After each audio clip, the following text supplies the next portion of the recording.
નમસ્કાર દોસ્તો, સૌથી પહેલા હું તમને એક સેન્ટેન્સ આપવા માંગુ છું. એકદમ ઇઝી સેન્ટેન્સ છે, નો પ્રોબ્લેમ, ગભરાવાની જરૂર નથી. એક સિમ્પલ સેન્ટેન્સ છે. રાહુલ ગેવ હિઝ સિસ્ટર અ ગિફ્ટ. છે એકદમ સિમ્પલ સેન્ટેન્સ કે રાહુલ ગેવ હિઝ સિસ્ટર અ ગિફ્ટ. હવે તમે આ સેન્ટેન્સને ધ્યાનથી જુઓ. આ સેન્ટેન્સમાં શું છે? રાહુલ છે, સિસ્ટર છે, ગિફ્ટ છે અને હિઝ છે. હવે આ ચાર જે શબ્દો છે એ ચારે ચાર શબ્દોનું કામ અહીંયા શું છે તમને ખ્યાલ છે? રાહુલ શેના માટે વપરાયેલું છે? હિઝ સિસ્ટર શેના માટે છે? અહીંયા ગિફ્ટ મૂકવાનું રીઝન શું છે? અથવા તો આપણે એમ કહીએ કે આ સેન્ટેન્સમાં હિઝ જ કેમ વપરાયું છે? ખ્યાલ છે તમને? નહીં? બસ તો આજનો આપણો જે વિડીયો છે એ આ જ સમજાવવાના છે. આ જે ચાર શબ્દો તમે અહીંયા જોઈ રહ્યા છો કે એક સેન્ટેન્સમાં જ્યારે આવા ચાર શબ્દો આવે ત્યારે એનું કામ શું હોય એને લગતો જ આજનો આપણો વિડીયો છે. કેસ. આ જે ચાર શબ્દો છે ને એ ચાર શબ્દો એક કેસ છે અને એક વાક્યમાં કેસનું શું કામ છે એ આજે આપણા વિડીયો દ્વારા જાણીશું. તમે ઘણા સમયથી મને કમેન્ટ કરી રહ્યા હતા કે સર કેસ પર વિડીયો લાવો, તો આજે આપણે નાઉન કેસ ઉપર વિડીયો લઈને આવેલા છે. આઈ રિયલી લાઈક કે તમારા જે મૂંઝવતા પ્રશ્નો છે એ મૂંઝવતા પ્રશ્નો મને કમેન્ટ સેક્શનમાં લખો છો તો મને ખ્યાલ આવે છે કે બાળકોને આ જગ્યા ઉપર તકલીફ પડે છે.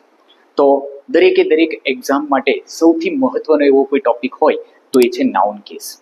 કોઈ પણ એક્ઝામ તમે લઈ લો, એ એક્ઝામમાં એક ક્વેશ્ચન એવો પૂછાય જ છે કે જે કેસ ઉપર હોય છે.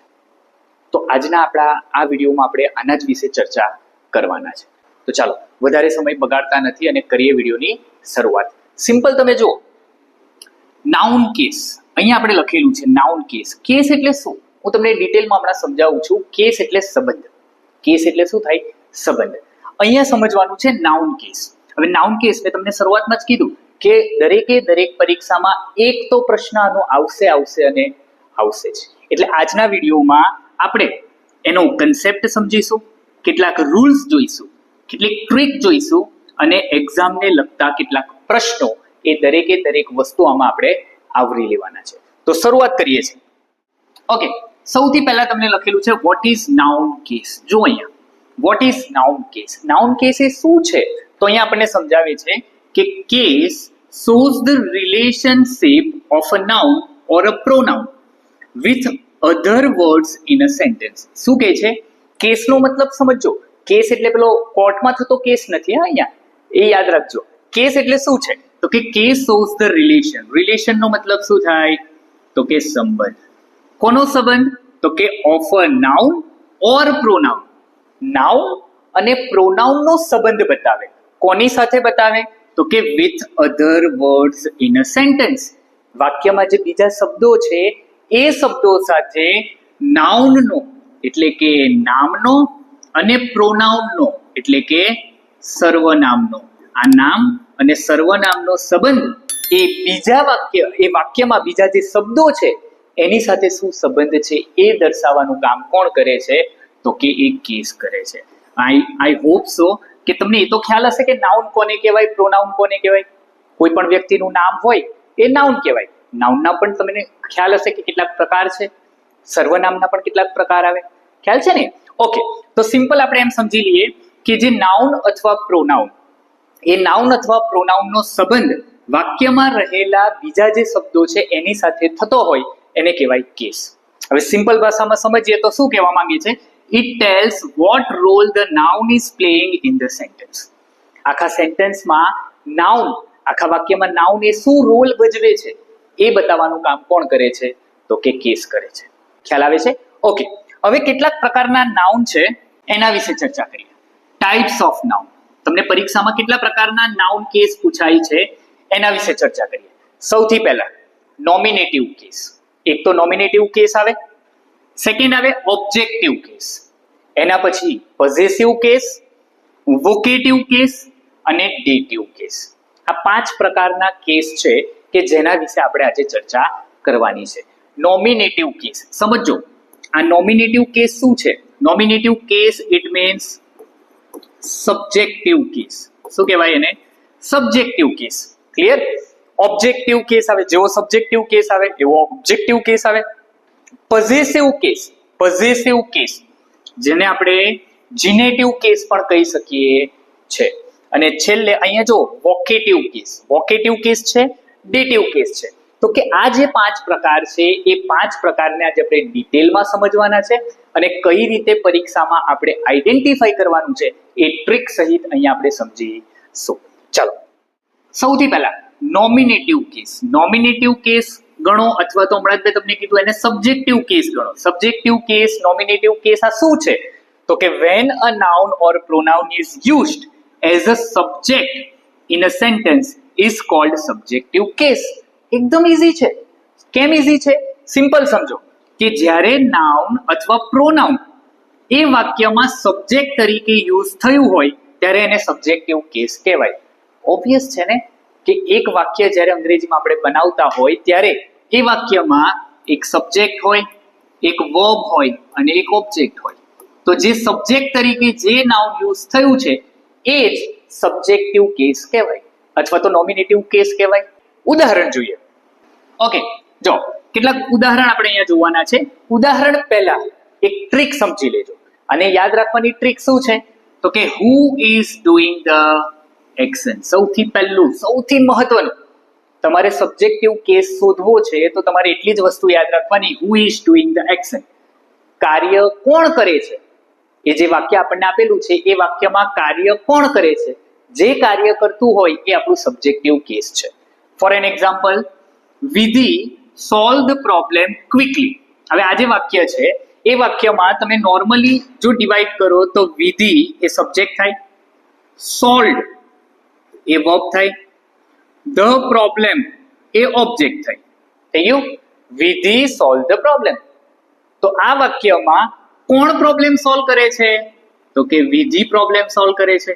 ઇટ મીન્સ આ વાક્યમાં આપણું નોમિનેટિવ કેસ અથવા તો સબ્જેક્ટિવ કેસ એ કયું થયું? તો કે વિધિ થયું. ટ્રીક મેં તમને હમણાં કીધી ને, who is doing the action. Action કોણ કરે છે? તમારે વાક્યમાં ફક્ત એટલું જ જોવાનું છે કે એક્શન કોણ કરે છે. જે એક્શન કરતું હોય એ આપણું નોમિનેટિવ કેસ હોય. Second, Ankit sir explain the lesson clearly. હવે એ તો તમને ખ્યાલ જ છે કે Ankit sir explain the lesson clearly. તો લેસનને એક્સપ્લેન કરવાનું કામ કોણ કરે છે? અંકિત સર કરે છે. ઇટ મીન્સ કે અંકિત સર અહીંયા સબ્જેક્ટિવ કેસ છે. Birds are flying in the sky. કોણ? Birds flying in the sky. આકાશમાં કોણ ઉડી રહ્યું છે? તો કે બર્ડ્સ ઉડી રહ્યા છે. એટલા માટે જે ક્રિયા કરતું હોય એને આપણે નોમિનેટિવ કેસ કહીએ છીએ. She completed her homework on time. She completed. કોને હોમવર્ક પૂરું કર્યું? She. તેણીએ હોમવર્ક પૂરું કર્યું. એટલા માટે she એ શું છે? Nominative case. The old man walked slowly across the road. The old man walked slowly across the road. Road કોને ધીરે ધીરે પસાર કર્યો? ઓલ્ડ મેને પસાર કર્યો. Who is doing the action? તો કે રોડને પસાર કરવાનું કામ ઓલ્ડ મેન કરે છે. એટલા માટે ઓલ્ડ મેન એ શું છે? સબ્જેક્ટિવ કેસ છે, નોમિનેટિવ કેસ છે. બંને સેમ જ છે. સબ્જેક્ટિવ કો અથવા તો નોમિનેટિવ કેસ કો. ખ્યાલ આવે છે? ઓકે, નેક્સ્ટ સેકન્ડ નંબર આપણો છે ઓબ્જેક્ટિવ કેસ. ઓબ્જેક્ટિવ કેસ અથવા તો જેને ઓબ્જેક્ટ કેસ તરીકે પણ આપણે ઓળખીએ છે. હવે ઓબ્જેક્ટ કેસનું કામ શું છે? તો કે when a noun or pronoun is used as a object in a sentence is called a objective case. Simple છે કે નહીં? જો સબ્જેક્ટ તરીકે યુઝ થયું હોય તો સબ્જેક્ટિવ હોય, તો ઓબ્જેક્ટ તરીકે યુઝ થયું હોય તો એ શું કહેવાય? ઓબ્જેક્ટિવ કેસ કહેવાય. સિમ્પલ વાક્ય છે. જોઈએ એના ઉદાહરણ કેટલાક જોઈએ અને ઉદાહરણ પહેલા એની ટ્રીક જોઈએ કે કઈ રીતે આપણે યાદ રાખવાનું છે. What, whom is affected by the action. સમજો, શું અથવા તો કોણ, જે એક્શન સેન્ટેન્સમાં થઈ રહી છે એના દ્વારા અસર કોને થાય છે? અફેક્ટેડ એટલે અસર થવી. અફેક્ટેડ નો મતલબ શું થાય? અસર થવી. અસર કોને થાય છે? જે પણ કંઈ કાર્ય થઈ રહ્યું છે એ કાર્યથી કોને અસર થઈ રહી છે અથવા શું અસર થઈ રહી છે એ આપણને કોણ બતાવે? તો કે ઓબ્જેક્ટિવ કેસ બતાવે. જોઈએ પહેલું વાક્ય, ધ ટીચર પ્રેઝ્ડ કેતન. હવે આ વાક્યને નોર્મલ જોઈએ તો ટીચર સબ્જેક્ટ, પ્રેઝ્ડ એ વર્બ છે અને કેતન એ ઓબ્જેક્ટ છે. આ વાક્યમાં તમે જુઓ તો ધ ટીચર પ્રેઝ્ડ કેતન. ટીચરે કોની પ્રશંસા કરી? પ્રશંસા કોની કરી?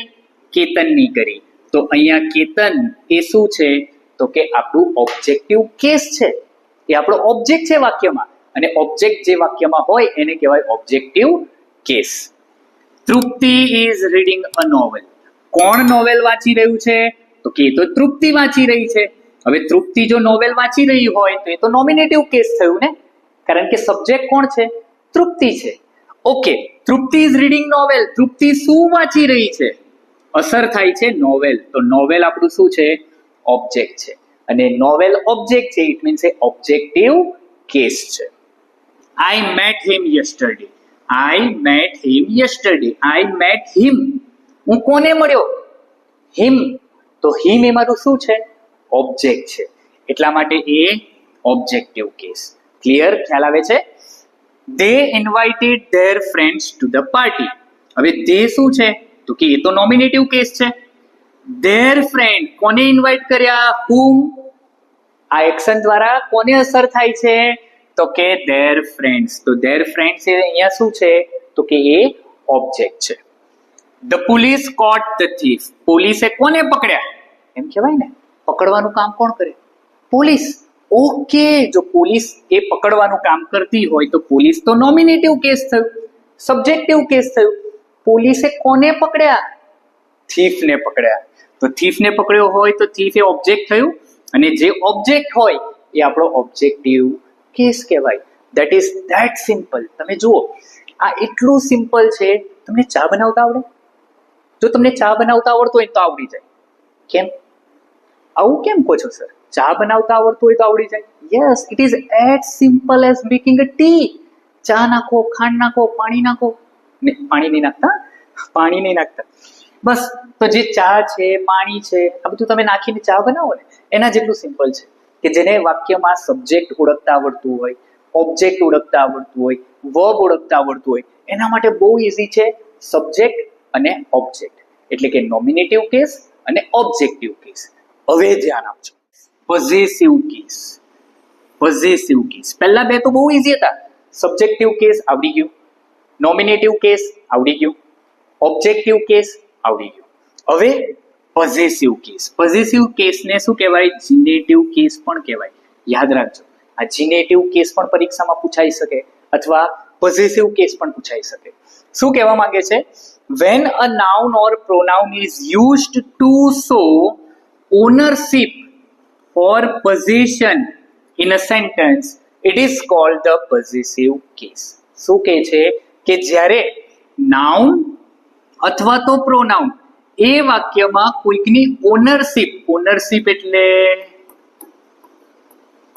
માલિકીપણું, ઓનરશિપ એટલે માલિકીપણું, ઓર position in a sentence, it is called the possessive case. એટલે કે વાક્યમાં જ્યારે માલિકીપણું દર્શાવવામાં આવેલું હોય ત્યારે એ પોઝેસિવ કેસ અથવા તો જીનેટિવ કેસ બને છે. કઈ રીતે? ચાલો જોઈએ. ઓકે, જો આ એક્ઝામ્પલમાં આપણને સૌથી પહેલા સમજાવે છે યુઝ્યુઅલી ફોર્મ્ડ બાય. હવે આ જે પોઝેસિવ કેસ છે ને એ વાક્યમાં કઈ રીતે બને? તો કે by adding S or of. આ એસ નોર્મલ નથી, તમે જુઓ એપોસ્ટ્રોફે એસ છે, અને એપોસ્ટ્રોફે એસ હોય એટલે માલિકીપણું દર્શાવે. અને જો વાક્યમાં એપોસ્ટ્રોફે એસ ન હોય તો શું આપેલું હોય? ઓફ આપેલું હોય. તો એ ઓફ અથવા એપોસ્ટ્રોફે એસ એ જ શું બતાવે? માલિકીપણું. ટ્રીક કઈ છે? હુઝ. કોનું?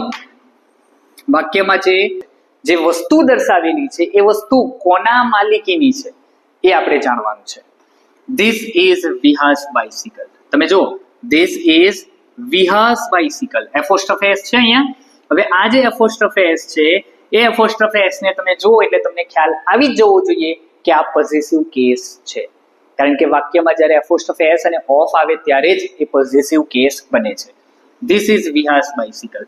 બાઇસિકલ તો છે, પણ બાઇસિકલનું માલિકીપણું કોનું છે? તો કે એ વિહાનું છે. આ વિહાની સાયકલ છે, અને એટલા જ માટે વિહા એ શું છે? તો કે પોઝેસિવ કેસ છે. Next that is her responsibility. જવાબદારી કોની? her responsibility. તો her એ પણ શું કહેવાય? પોઝેસિવ કેસ કહેવાય. તો હવે જો her પોઝેસિવ કેસ કહેવાય તો his પોઝેસિવ કેસ કહેવાય? Yes, that is his responsibility. તો his પણ શું કહેવાય? પોઝેસિવ કેસ કહેવાય. that is my responsibility. તો એ my પણ શું કહેવાય? પોઝેસિવ કેસ કહેવાય. ખ્યાલ આવે છે તમને? Yes. the boys performance was excellent. કોનું પરફોર્મન્સ એક્સેલેન્ટ હતું? Boys performance. એપોસ્ટ્રોફે એસ આપેલો છે અને બોય છે, ઇટ મીન્સ બોયઝ પરફોર્મન્સ. એટલે વાક્યમાં તમને પોઝેસિવ કેસ શોધવાનું કીધું હોય તો બોયઝ એપોસ્ટ્રોફે એસ છે, ઇટ મીન્સ એ શું છે? તો કે પોઝેસિવ કેસ છે. we visited our uncle's house. કોના હાઉસ? અંકલ. ઘર કોના માલિકીનો? અંકલના માલિકીનું. એટલા માટે our uncles એ શું છે? તો કે પોઝેસિવ કેસ છે. ખ્યાલ આવે છે ને? Next, the cover of a book is attractive.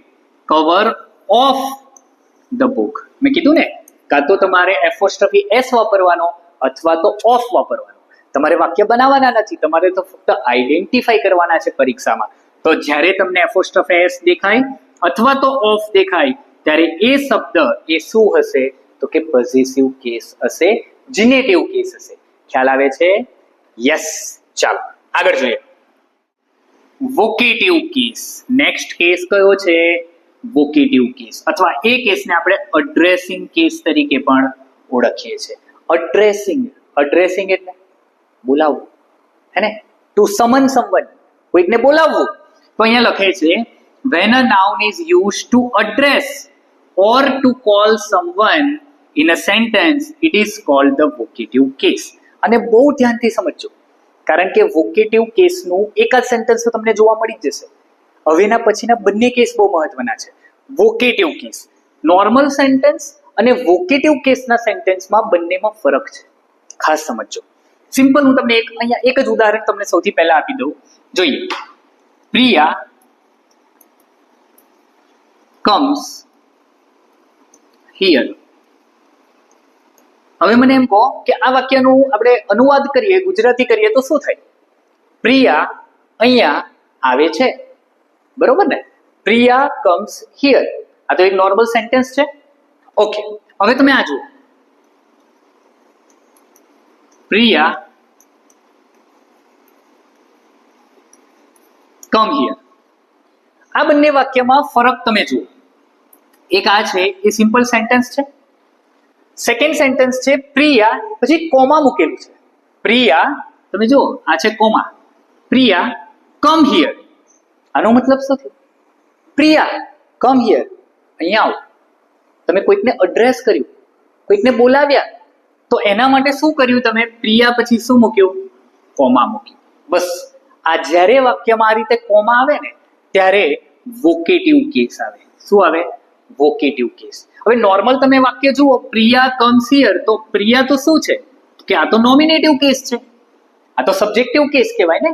વાક્યમાં જ્યારે સબ્જેક્ટ તરીકે કોઈક નાઉન યુઝ થયું હોય ત્યારે એને આપણે નોમિનેટિવ કેસ કહીએ.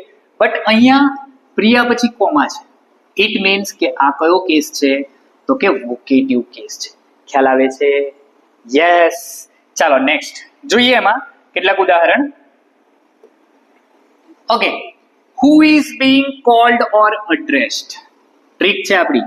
સો તો કે who is being called or addressed? કોને એડ્રેસ કરવામાં આવી રહ્યા છે? who is being called, કોને બોલાવવામાં આવી રહ્યા છે? જેને બોલાવવામાં આવી રહ્યા હોય એ વોકેટિવ કેસ બનશે. હર્ષ પ્લીઝ ઓપન ધ ડોર. આપણે હર્ષને કીધું, હર્ષ પ્લીઝ ઓપન ધ ડોર. તો અહીંયા હર્ષ પછી કોમા છે, તમે જુઓ. ઇટ મીન્સ કે હર્ષ એ આપણું કયું કેસ છે? તો કે વોકેટિવ કેસ છે. It is not a subjective case. યાદ રાખજો, સબ્જેક્ટિવ કેસ એ વાક્ય હોય ત્યારે આવે. આ પણ વાક્ય તો છે, પરંતુ એ નાઉન પછી તમને શું જોવા મળે છે? કોમા જોવા મળે છે. અને જ્યારે આવા નાઉન પછી તમને કોમા જોવા મળે ત્યારે એ વોકેટિવ કેસ બને છે. Friends, let us begin the work. Let us begin the work, પણ આગળ શું કીધું? ફ્રેન્ડ્સ. તો એ ફ્રેન્ડ્સ પછી કોમા છે, ઇટ મીન્સ એ વોકેટિવ કેસ છે. Nirali, I need your help. Nirali, I need your help. તો નિરાલીને આપણે કહીએ છીએ કે મને તારા મદદની જરૂર છે. તો Nirali, I need your help. Children, keep quiet in the class. બાળકો, keep quiet in the class. ક્લાસમાં કેવા રહો? શાંત રહો. ચિલ્ડ્રન પછી comma. Sir, may I come in. બાળકો કહેતા હોય ને, sir may I come in. અમારે તો એવા બાળકો છે ડાયરેક્ટ કહેતા હોય my come in, my come in. What is my come in? May I come in. Yes, but sir પાછળ શું છે? આપણને એડ્રેસ કરે છે, બોલાવે છે, અનુમતિ માંગે છે કે સર હું અંદર આવું. તો ધેટ ઇઝ વોકેટિવ કેસ. ખ્યાલ આવે છે ને? 4 કેસ એકદમ ક્લિયરલી તમને ખ્યાલ આવી ગયા છે. Next, dative case. Yes, dative case અથવા તો જેને આપણે ઇનડાયરેક્ટ ઓબ્જેક્ટ કહીએ છીએ. ગઈ પરીક્ષામાં છે ને આ એક પ્રશ્ન ડેટિવ કેસનો પૂછાયો હતો. આઈ થિંક ભાર્ગવ વાળો એક પ્રશ્ન હતો, હે ને? ભાર્ગવ નીચે અંડરલાઈન કરીને આપેલી હતી અને એક પ્રશ્ન હતો કે ફાઇન્ડ આઉટ ધ કેસ. એનો જવાબ ભાર્ગવ એ અહીંયા આવતો હતો. ડેટિવ કેસ.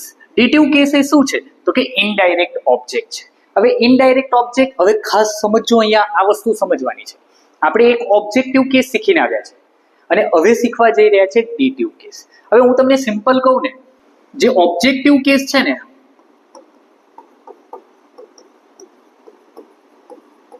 એમાં તમને જે સબ્જેક્ટ મળે ને એ સબ્જેક્ટ કેવો હોય? તો કે ડાયરેક્ટ હોય. કેવો હોય? ડાયરેક્ટ સબ્જેક્ટ હોય. ક્લિયર? અને જે ડેટિવ કેસ છે એ ડેટિવ કેસમાં સબ્જેક્ટ કેવો હોય? ઇનડાયરેક્ટ હોય. કેવો હોય? ઇનડાયરેક્ટ હોય. હવે આ ડાયરેક્ટ શું છે, ઇનડાયરેક્ટ શું છે એને પહેલા સમજી લઈએ. ક્લિયર? એટલે આપણું એક કન્ફ્યુઝન ક્લિયર થઈ જાય કે સરે અત્યારે ઓબ્જેક્ટિવ કેસ પણ શીખવાડ્યું, હવે ડેટિવ કેસ પણ શીખવાડે છે. તો ઓબ્જેક્ટિવ કેસને કઈ રીતે યાદ રાખવાનું ને ડેટિવ કેસને કઈ રીતે યાદ રાખવાનું? ઓબ્જેક્ટિવ કેસ તો એ ડાયરેક્ટ ઓબ્જેક્ટ હોય અને ડેટિવ કેસ તો ઇનડાયરેક્ટ ઓબ્જેક્ટ હોય. નોર્મલી આપણે એક સિમ્પલ સેન્ટેન્સ સમજીએ કે માય મધર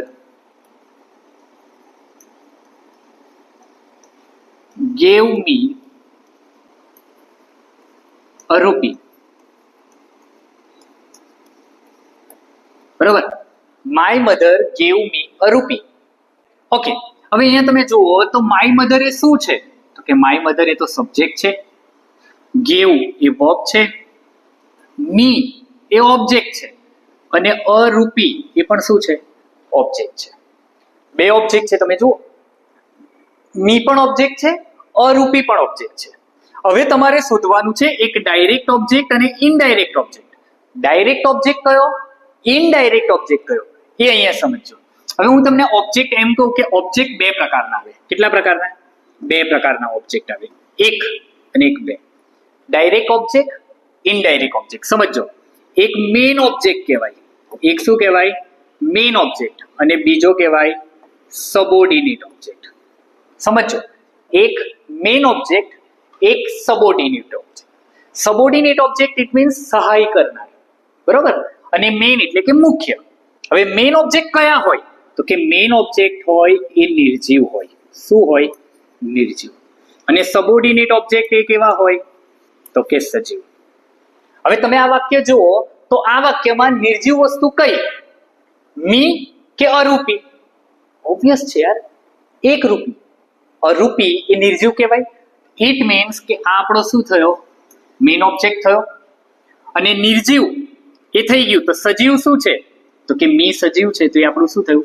સબઓર્ડિનેટ ઓબ્જેક્ટ થયો. ક્લિયર? ઓકે, તમને એ ખ્યાલ આવી ગયો what is main object, what is subordinate object. Main object એ નિર્જીવ આવે, સબઓર્ડિનેટ ઓબ્જેક્ટ એ સજીવ આવે. હવે સમજીએ ડાયરેક્ટ ઓબ્જેક્ટ અને ઇનડાયરેક્ટ ઓબ્જેક્ટ. ડાયરેક્ટ ઓબ્જેક્ટ એ નિર્જીવ આવે. શું આવે? નિર્જીવ. અને ઇનડાયરેક્ટ ઓબ્જેક્ટ એ શું આવે? તો કે સજીવ આવે. ખ્યાલ આવી ગયો? તો આ વાક્યમાંથી મને ડેટિવ કેસ શોધીને આપો. શું ડેટિવ કેસ આવે? ખ્યાલ આવે છે? અહીંયા ડેટિવ કેસ શું છે? એ ઇનડાયરેક્ટ ઓબ્જેક્ટ કયો? તો કે ઓબ્વિયસ છે, મી એ શું છે? ઇનડાયરેક્ટ ઓબ્જેક્ટ છે. That's it. ક્લિયર? ખ્યાલ આવી ગયો? ઓકે, એના કેટલાક ઉદાહરણ જોઈએ. અહીંયા કહે છે to whom for whom is something given or done. કોના માટે? Two whom. ફોર whom કોના માટે is something given or done. કંઈક કરવામાં આવેલું છે કાર્ય, એ કોના માટે છે એ દર્શાવતા શબ્દને આપણે ડેટિવ કેસ કહીએ છે. યાદ રાખજો. સો ડેટિવ કેસ. જોઈએ, સી ગેવ રાહુલ અ પ્રાઇઝ. હવે આ વાક્યને આપણે સિમ્પલ છૂટું પાડીએ તો સી શું છે? સબ્જેક્ટ. ગેવ શું છે? વર્બ. રાહુલ શું છે? ઓબ્જેક્ટ. અને અ પ્રાઇઝ શું છે? ઓબ્જેક્ટ. હવે જો નોર્મલ વાક્ય હોત અને એ વાક્યમાં આપણે ઓબ્જેક્ટિવ કેસ શોધવાનું હોત તો ઓબ્જેક્ટિવ કેસ કયું થાત? તો કે ઓબ્વિયસ છે, અ પ્રાઇઝ. એ ઓબ્જેક્ટ છે, મેઇન ઓબ્જેક્ટ છે. અને મેઇન ઓબ્જેક્ટ એટલે નિર્જીવ વસ્તુ. તો અ પ્રાઇઝ નિર્જીવ કહેવાય. યસ. તો સજીવ કોણ છે? રાહુલ. તો આ આપણો શું થયો? ડેટિવ કેસ થયો. આ શું થયું? Dative case. Next, I sent him a message. I sent him a message. તો a message A main object છે અને him એ સબઓર્ડિનેટ ઓબ્જેક્ટ છે. એટલે કે આ ડાયરેક્ટ ઓબ્જેક્ટ છે, આ ઇનડાયરેક્ટ ઓબ્જેક્ટ છે. અને જે ઇનડાયરેક્ટ ઓબ્જેક્ટ હોય એ જ આપણું ડેટિવ કેસ હોય છે. The teacher told the student a story. A story main object. ટીચરે બાળકોને શું કીધું? સ્ટોરી કીધી. તો સ્ટોરી કીધી એ મેઇન ઓબ્જેક્ટ.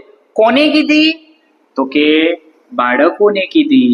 તો એ બાળકોને કીધી એ શું થયું? સબઓર્ડિનેટ ઓબ્જેક્ટ થયું, ઇનડાયરેક્ટ ઓબ્જેક્ટ થયું. ક્લિયર? ખ્યાલ આવે છે? Okay. He bought his sister a gift. He bought a gift. A gift શું છે? ઓબ્જેક્ટ. કોના માટે ખરીદી? તો કે his sister. તો his sister સબઓર્ડિનેટ ઓબ્જેક્ટ અથવા તો ઇનડાયરેક્ટ ઓબ્જેક્ટ. એટલા માટે ડેટિવ case. They offered the guest some water. Some water કોને? ગેસ્ટને. તો ગેસ્ટ અહીંયા છે ડેટિવ ઓબ્જેક્ટ. આઈ હોપ સો કે આ પાંચે પાંચ કેસ તમને એકદમ ડિટેલમાં ખ્યાલ આવી ગયા હશે. હવે એકદમ શોર્ટ ટ્રીકમાં એને સમજવાનો પ્રયત્ન કરીએ.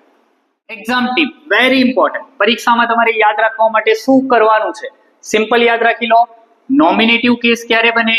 જ્યારે નાઉન અથવા પ્રોનાઉનને સબ્જેક્ટ તરીકે આપેલું હોય એટલે નોમિનેટિવ કેસ. ઓકે. ઓબ્જેક્ટિવ કેસ અથવા ઓબ્જેક્ટ કેસ ક્યારે બને? તો કે જે ડાયરેક્ટ ઓબ્જેક્ટ છે અને જે કેવો છે? નિર્જીવ છે. તો એ શું બની જાય? તો કે ઓબ્જેક્ટિવ કેસ બની જાય.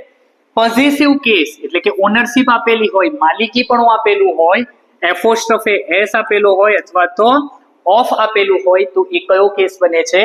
તો કે પોઝેસિવ કેસ બને છે. વોકેટિવ કેસ તો કે કોઈકને બોલાવી રહ્યા હોય ને પાછળ શું હોય? કોમા હોય. નામ આપેલું હોય ને પાછળ કોમા આપી દીધું હોય. ઇટ મીન્સ એ શું બની જાય? તો કે વોકેટિવ કેસ બને છે. અને છેલ્લે ડેટિવ કેસ આપેલો હોય, ઇનડાયરેક્ટ ઓબ્જેક્ટ આપેલું હોય એટલે કે વાક્યમાં સજીવ સબ્જેક્ટ જે હોય એને આપણે કહીએ છીએ ડેટિવ કેસ. આટલું સિમ્પલ કીધું ને. As simple as making a T. આનાથી ઈઝી શું હોઈ શકે બીજું? ડેફિનેટલી ખ્યાલ આવી ગયો હશે. હજુ જોઈએ. લેટ સી સમ મિક્સ્ડ એક્સરસાઇઝ. અહીંયા જ હું તમને સોલ્વ કરીને બતાવું છું જેથી કરીને તમને પરીક્ષામાં આટલો પણ ડાઉટ રહે નહીં. ફૂલ અન્ડરસ્ટેન્ડિંગ સાથે સમજીશું. પહેલું વાક્ય છે, જુઓ શું છે? Rahul gave his sister a beautiful gift. આ એક નોર્મલ વાક્યમાં અહીંયા આપેલું છે. શું? તો કે Rahul gave his sister a beautiful gift. વાક્યની શરૂઆતમાં જ આપણે આવું વાક્ય લીધું હતું. રાહુલ સબ્જેક્ટ છે. ઓકે. જો એ સબ્જેક્ટ છે તો એ કયો કેસ બનશે? નોમિનેટિવ કેસ બનશે. કારણ કે આ જે નાઉન છે એ કઈ રીતે વપરાયેલું છે? એઝ અ સબ્જેક્ટ વપરાયેલું છે અને એટલા જ માટે નોમિનેટિવ અથવા તો આ શું બનશે? સબ્જેક્ટિવ કેસ બનશે. સેકન્ડ, હવે તમે જુઓ, Rahul gave his sister a beautiful gift. કોને ગિફ્ટ આપી? બોલો, કોને ગિફ્ટ આપી? એના સિસ્ટરને. તો એના સિસ્ટરને ગિફ્ટ આપી. એના સિસ્ટર એ સજીવ છે એટલા માટે ઇનડાયરેક્ટ ઓબ્જેક્ટ કહેવાય અને એના સિસ્ટર એ શું બની ગયા? તો કે ડેટિવ કેસ બની ગયો. ક્લિયર? ખ્યાલ આવ્યો? ઓકે. ગિફ્ટ એ મેઇન ઓબ્જેક્ટ છે. શું છે? Main object. અને મેઇન ઓબ્જેક્ટ હોય તો એ ઓબ્જેક્ટિવ કેસ કહેવાય. અને હિઝ, યસ, અહીંયા હિઝ પણ છે. જો હિઝ સિસ્ટર, વાક્યની શરૂઆતમાં પણ મેં તમને કીધું હતું ને, હિઝ એ શું છે તો કે એક પ્રકારનો કેસ છે. એ કયો છે તો કે પોઝેસિવ કેસ કહેવાય. અહીંયા હિઝ એ શું છે તો કે પોઝેસિવ કેસ. મેં તમને એ પણ કીધું હિઝ છે, હર છે, માય છે, આ બધું શું કહેવાય તો કે પોઝેસિવ કેસ કહેવાય. Next, mother please give me your blessing. આ વાક્યને જરા ધ્યાનથી સમજો. આ પહેલા જેવું વાક્ય નથી. કેમ નથી? કારણ કે અહીંયા જો તમે લખેલું હતું Rahul gave his sister a beautiful gift. કોઈ જગ્યાએ કોમા છે નથી. પણ બીજા વાક્યને ધ્યાનથી જુઓ તો એ વાક્યમાં કોમા છે, મધર, અને મધર પછી કોમા આવ્યું એટલા માટે એ શું બની ગયો?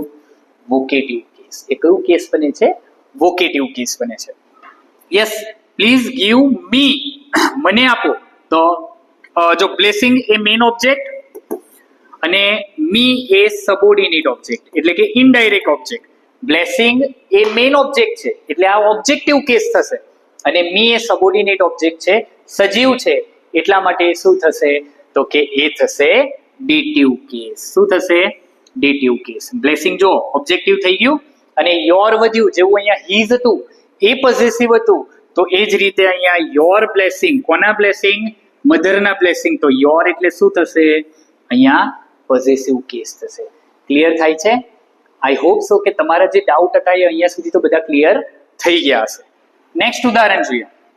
Okay, the teacher told the students an interesting story. ટીચરે બાળકોને એક ઇન્ટરેસ્ટિંગ સ્ટોરી કીધી. હમણાં જ આપણે જોયું. તો ટીચર એ શું છે તો કે ટીચર એ સબ્જેક્ટ છે. ધ સ્ટુડન્ટ કોને કીધી? ઓબ્જેક્ટને કીધી. બરોબર. અને ઇન્ટરેસ્ટિંગ સ્ટોરી કીધી. તો આ ડાયરેક્ટ ઓબ્જેક્ટ, આ ઇનડાયરેક્ટ ઓબ્જેક્ટ. તો જે ડાયરેક્ટ ઓબ્જેક્ટ છે એ સ્ટોરી એ ઓબ્જેક્ટિવ છે, સ્ટુડન્ટ ઇનડાયરેક્ટ ઓબ્જેક્ટ છે એટલે ડેટિવ કેસ બને છે, અને ટીચર એટલે કે જે બોલનાર ડુઅર ઓફ ધ એક્શન હોય એ શું બને? નોમિનેટિવ અથવા તો સબ્જેક્ટિવ કેસ બને છે. Clear? Reena lost her purse in the market. Reena lost her purse. તો આ ખ્યાલ આવી જ ગયો. હવે નોમિનેટિવ કેસ છે. રીના શું ગુમાવ્યું તો કે હર પર્સ.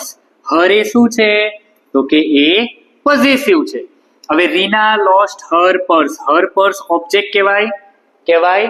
ઓકે, તો એ ઓબ્જેક્ટ કહેવાય તો એ શું કહેવાય? ઓબ્જેક્ટિવ કેસ કહેવાય. ખ્યાલ આવી ગયો? ઓકે, તો આ હતા આપણા કેસ. કેવા લાગ્યા? ઈઝી લાગ્યા કે નહીં? એકદમ છે ઈઝી. તમે કન્ફ્યુઝ થાવ એટલે તમને ખ્યાલ આવે નહીં. ઓકે, ચાલો, તો ધેટ્સ ઇટ. આ હતા આપણા કેટલાક noun cases. Thank you so much. I hope so કે ડેફિનેટલી તમારા જેટલા પણ ડાઉટ હતા ને એ બધા તમારા ક્લિયર થઈ ગયા છે. તો આ તમને વિડીયો કેવો લાગ્યો એ સૌથી પહેલા નીચે કમેન્ટમાં જણાવી દેજો. વિડીયોને લાઈક કરી દેજો. ચેનલ ઉપર પહેલી જ વાર આવ્યા હોય તો ચેનલને સબસ્ક્રાઇબ પણ કરી દેજો, અને સાથે સાથે તમારા મિત્રોને આ મોકલી દેજો, કારણ કે કોઈક ને કોઈક તમારા એવા મિત્ર હશે કે કોઈક પરીક્ષાની તૈયારી કરી રહ્યા હશે, અને જે પરીક્ષાની તૈયારી કરી રહ્યા હશે એના માટે આ વિડીયો ડેફિનેટલી છે. ઓકે, તો જો which topic do you want next? હવે તમારે સિમ્પલ એક કાર્ય કરવાનું છે કે હવે તમારે કયો ટોપિક છે કે જે તમને કન્ફ્યુઝ કરે છે એવા ટોપિક ઉપર તમારે નીચે કમેન્ટ કરીને મને કહેવાનું છે, જેથી કરીને હું નેક્સ્ટ વિડીયો જે બનાવીશ એ ટોપિક ઉપર બનાવીશ. સમય ઓછો છે, તમને ખ્યાલ છે, તો સૌથી મૂંઝવતા જે પ્રશ્નો હોય એ પ્રશ્નો નીચે અત્યારથી જ કમેન્ટ કરી દેજો. જેની વધારે કમેન્ટ આવશે એ કમેન્ટ ઉપર આપણે વિડીયો બનાવવાનો પ્રયત્ન કરીશું. તો ચાલો, ફરીવાર મળીશું એક સરસ મજાના બીજા વિડીયો સાથે. ત્યાં સુધી જય હિન્દ.